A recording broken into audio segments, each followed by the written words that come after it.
Modi ji, honorable ministers and members of both delegations, distinguished guests and friends from the media. We will now have the press statements. May I request Honorable Prime Minister Shri Narendra Modi ji to give his remarks to the media.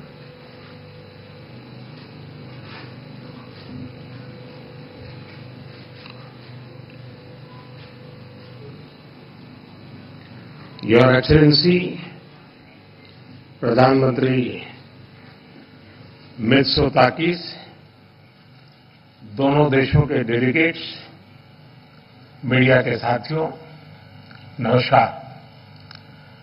प्रधानमंत्री मित्सोताकीस और उनके delegation का भारत में स्वागत करते हुए मुझे बहुत खुशी हो रही है। पिछले वर्ष मेरी ग्रीस यात्रा के बाद उनकी यह भारत यात्रा दोनों देशों के बीच मजबूत होती स्ट्रैटेजिक पार्टनरशिप का संकेत है और 16 वर्षों के बाद, इतना बड़ा अंतराल के बाद ग्रीस के प्रधानमंत्री का भारत आना अपने आप में एक ऐतिहासिक अवसर है। फ्रेंड्स, हमारी आज की चर्चाएं बहुत ही सार्थक और उपयोगी रही। यह प्रसन्नता का विषय है कि हम 2030 तक द्विपक्षीय व्यापार को 2 गुना करने के लक्ष्य की ओर तेजी से अग्रसर है। हमने अपने सहयोग को नई ऊर्जा और दिशा देने के लिए कई नए अवसरों की पहचान की। कृषि के क्षेत्र में दोनों देशों के बीच करीबी सहयोग की संभावनाएं अनेक हैं और मुझे खुशी है कि पिछले वर्ष इस क्षेत्र में किए गए समझौते के कार्यान्वयन के लिए दोनों पक्ष कदम उठा रहे हैं। हमने pharma, medical devices, technology, innovation, skill development और स्पेस जैसे कई क्षेत्रों में सहयोग बढ़ाने पर जोर दिया। हमने दोनों देशों के स्टार्टअप्स को भी आपस में जोड़ने पर चर्चा की। शिपिंग और कनेक्टिविटी दोनों देशों के लिए उच्च प्राथमिकता के विषय हैं। हमने इन क्षेत्रों में भी सहयोग को बढ़ाने पर विचार विमर्श किया। फ्रेंड्स, डिफेंस और सिक्योरिटी में बढ़ता सहयोग हमारे गहरे आपसी विश्वास को दर्शाता है। इस क्षेत्र में वर्किंग ग्रुप के गठन से हम defence, cyber security, counter terrorism, maritime security जैसी साझा चुनौतियों पर आपसी समन्वय बढ़ा सकेंगे। भारत में डिफेंस मैन्युफैक्चरिंग में को प्रोडक्शन और को डेवलपमेंट के नए अवसर बन रहे हैं जो दोनों देशों के लिए लाभदायक हो सकते हैं। हमने दोनों देशों के रक्षा उद्योगों को आपस में जोड़ने पर सहमति जताई है। आतंकवाद के खिलाफ लड़ाई में भारत और ग्रीस की चिंताएं और प्राथमिकताएं समान है। हमने इस क्षेत्र में अपने सहयोग को और अधिक मजबूत करने पर विस्तार पूर्वक चर्चा की। फ्रेंड, 2 प्राचीन और महान सभ्यताओं के रूप में भारत और ग्रीस के बीच गहरे सांस्कृतिक और पीपल टू पीपल संबंधों का लंबा इतिहास है।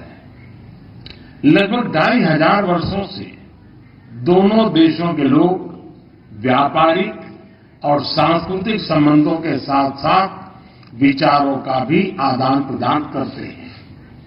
आज हमने इन संबंधों एक आधुनिक स्वरूप देने के लिए कई नए इनिशिएटिव्स की पहचान की। हमने दोनों देशों के बीच migration and mobility partnership agreement को जल्द से जल्द संपन्न करने पर चर्चा की। इससे हमारे पीपल टू पीपल संबंध और सुदृढ़ होंगे। हमने दोनों देशों के उच्च शिक्षा संस्थानों के बीच सहयोग को बढ़ावा देने पर भी बल दिया। अगले वर्ष भारत और ग्रीस के डिप्लोमेटिक संबंधों की 75वीं वर्षगांठ मनाने के लिए हमने एक एक्शन प्लान बनाने का निर्णय लिया। इससे हम दोनों देशों की साझा धरोहर, science and technology, innovation, sports और अन्य क्षेत्रों में उपलब्धियों को वैश्विक मंच पर दर्शा सकेंगे।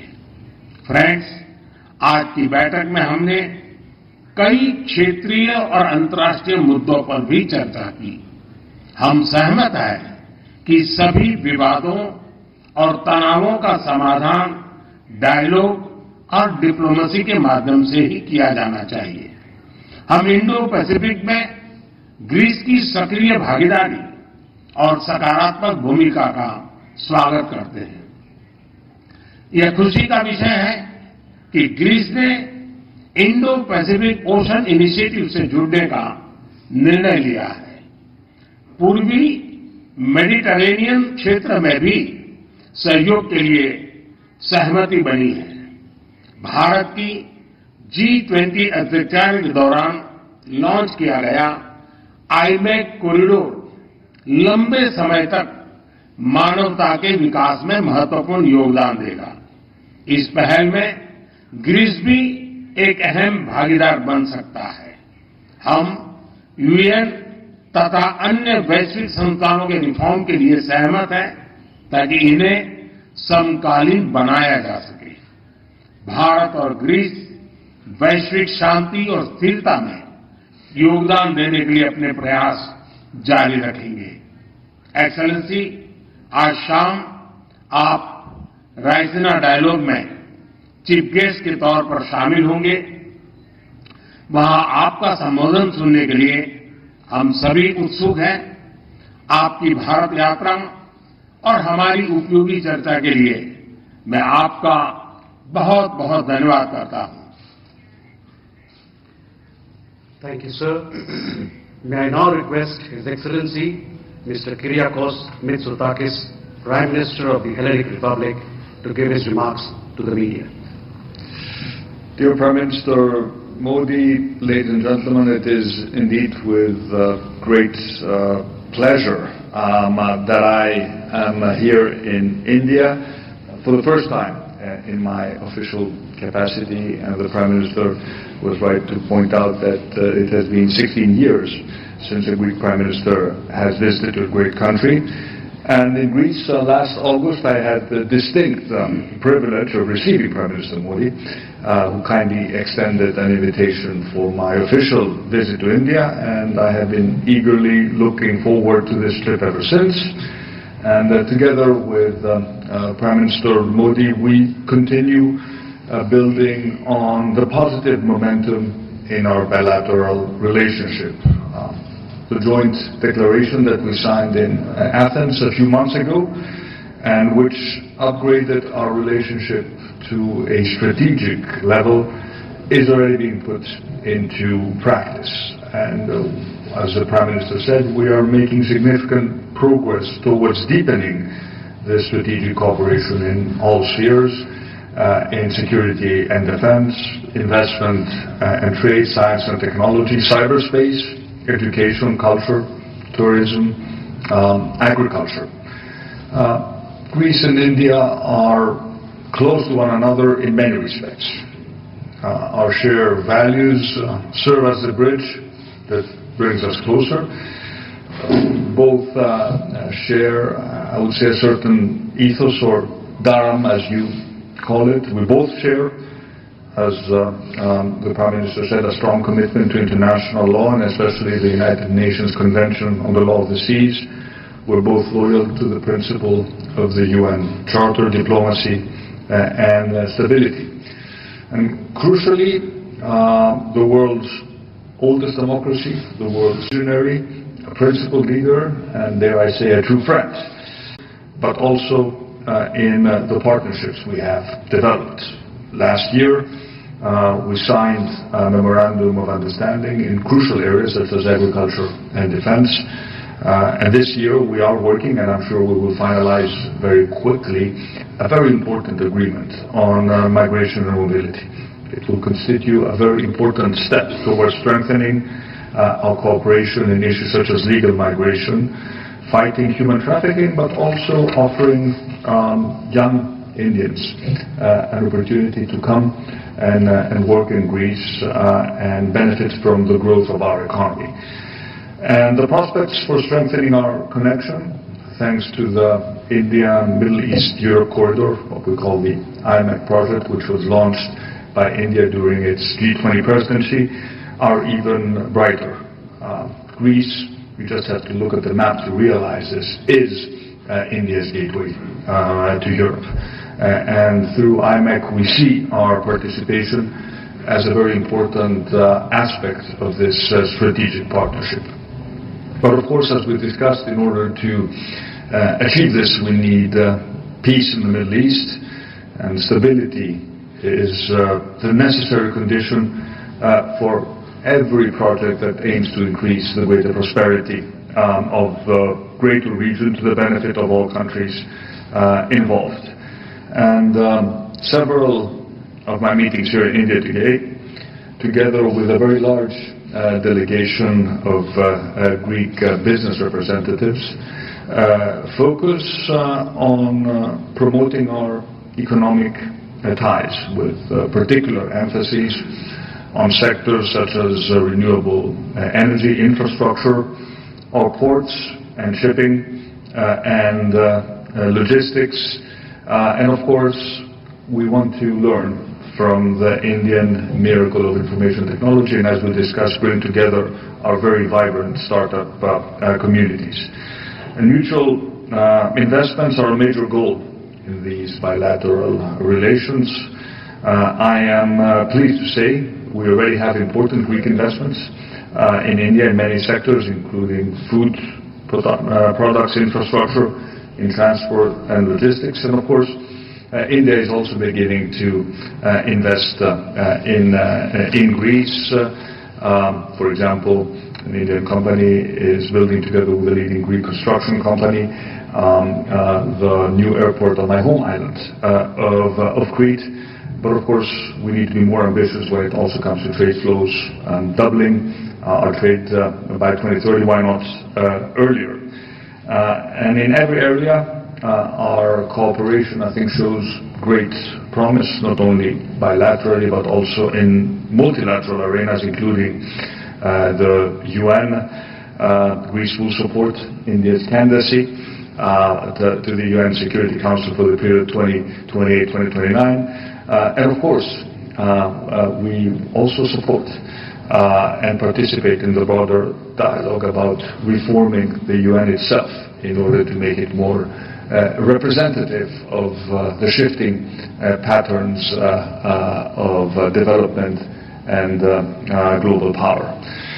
We know that the world today is facing unprecedented challenges that require immediate and efficient action, from the ongoing war in Ukraine to the situation in the Middle East, from climate change to food, energy security. For all these things, for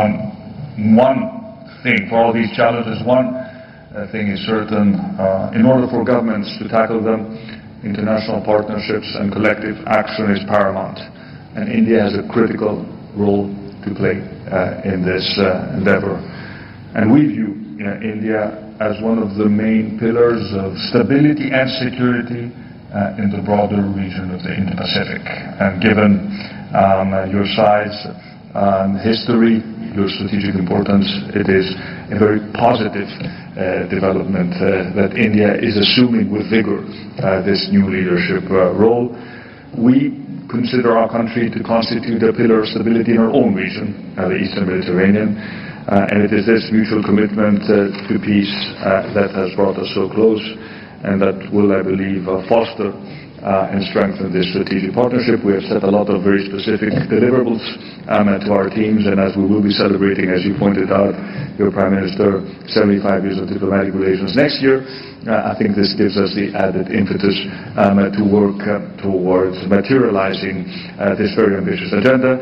Again, thank you so much for this welcome, and let me extend my heartfelt wishes for the continued welfare and prosperity of the very friendly and welcoming Indian people. Thank you, sir. That concludes the press statement.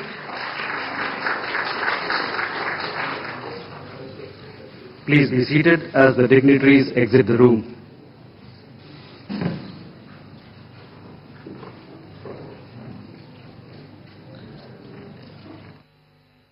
सार्थक और उपयोगी रही ये द्विपक्षीय वार्ता। और जिस तरह से इस वक्त हम सुन रहे थे ग्रीस के प्रधानमंत्री को, उन्होंने कहा कि द्विपक्षीय संबंधों को नई ऊंचाइयों पर ले जाने के लिए प्रतिबद्ध है। और ये यहाँ पर जो भारत में वो भारतीय प्रधानमंत्री नरेंद्र मोदी को एक विजनरी के तौर पर देखते हैं, एक बेहद अजीज उनको बढ़ाने के लिए।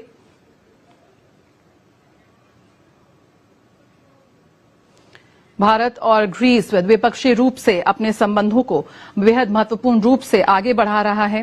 रायसीना डायलॉग के मुख्य अतिथि के रूप में शिरकत करने जाएंगे ग्रीक के प्रधानमंत्री।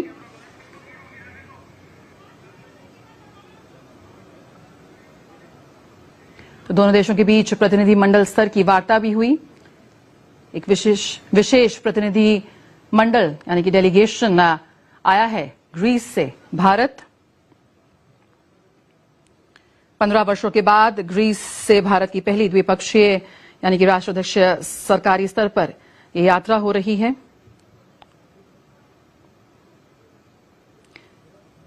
भारत और ग्रीस द्विपक्षीय संबंधों को एक नए रणनीतिक संदर्भ में यहां पर ले जा रहा है। खासकर हिंद महासागर से भूमध्य सागर तक समुद्री क्षेत्र की अगर हम बात करें तो बेहद महत्वपूर्ण ये क्षेत्र है जिसपे दोनों देश बेहद सकारात्मक बातचीत लेकर आगे बढ़ रहे हैं। भारत और ग्रीस IMEC कॉरिडोर के लिए प्रवेश और निकास का बिंदु है, जो कि एक रणनीतिक धुरी के रूप में बेहद महत्वपूर्ण है भारत के लिए। और ग्रीस के प्रधानमंत्री के साथ एक वरिष्ठ अधिकारी और एक उच्च स्तरीय व्यापारिक प्रतिनिधि मंडल भी आया है।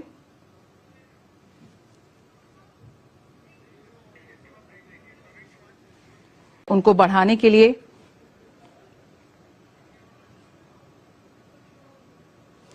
भारत और ग्रीस द्विपक्षीय रूप से अपने संबंधों को बेहद महत्वपूर्ण रूप से आगे बढ़ा रहा है। रायसीना डायलॉग के मुख्य अतिथि के रूप में शिरकत करने जाएंगे ग्रीक के प्रधानमंत्री।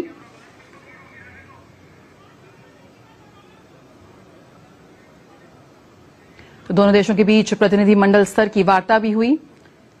एक विशेष प्रतिनिधि मंडल यानी कि डेलीगेशन आया है ग्रीस से भारत।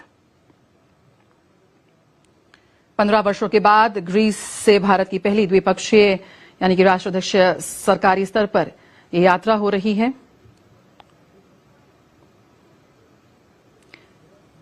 भारत और ग्रीस द्विपक्षीय संबंधों को एक नए रणनीतिक संदर्भ में यहां पर ले जा रहा है। और ग्रीस के प्रधानमंत्री के साथ एक वरिष्ठ अधिकारी और एक उच्च स्तरीय व्यापारिक प्रतिनिधि मंडल भी आया है।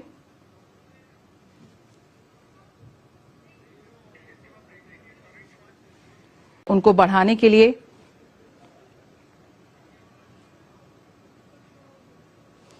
भारत और ग्रीस द्विपक्षीय रूप से अपने संबंधों को बेहद महत्वपूर्ण रूप से आगे बढ़ा रहा है। रायसीना डायलॉग के मुख्य अतिथि के रूप में शिरकत करने जाएंगे ग्रीक के प्रधानमंत्री।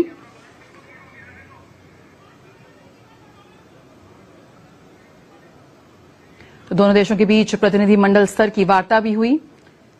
एक विशेष प्रतिनिधि मंडल यानी कि डेलीगेशन आया है ग्रीस से भारत। 15 वर्षों के बाद ग्रीस से भारत की पहली द्विपक्षीय यानी कि राष्ट्राध्यक्ष सरकारी स्तर पर यह यात्रा हो रही है।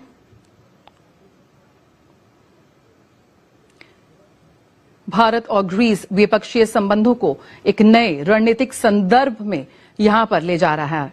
खासकर हिंद महासागर से भूमध्य सागर तक समुद्री क्षेत्र की अगर हम बात करें तो बेहद महत्वपूर्ण ये क्षेत्र है जिसपे दोनों देश बेहद सकारात्मक बातचीत लेकर आगे बढ़ रहे हैं। भारत और ग्रीस IMEC कॉरिडोर के लिए प्रवेश और निकास का बिंदु है, जो कि एक रणनीतिक धुरी के रूप में बेहद महत्वपूर्ण है भारत के लिए। और ग्रीस के प्रधानमंत्री के साथ एक वरिष्ठ अधिकारी और एक उच्च स्तरीय व्यापारिक प्रतिनिधि मंडल भी आया है।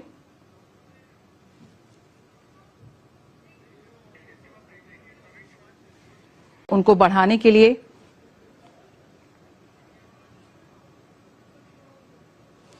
भारत और ग्रीस द्विपक्षीय रूप से अपने संबंधों को बेहद महत्वपूर्ण रूप से आगे बढ़ा रहा है। रायसीना डायलॉग के मुख्य अतिथि के रूप में शिरकत करने जाएंगे ग्रीक के प्रधानमंत्री।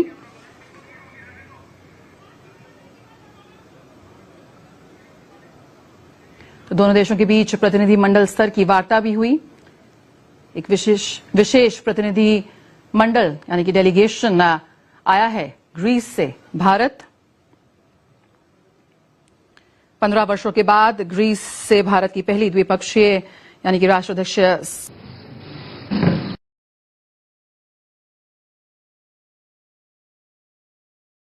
Kyriakos Mitsotakis, Prime Minister of the Hellenic Republic, Honorable Prime Minister Shri Narendra Modi ji, Honorable Ministers and members of both delegations, distinguished guests and friends from the media. We will now have the press statements. May I request Honorable Prime Minister Shri Narendra Modi ji to give his remarks to the media.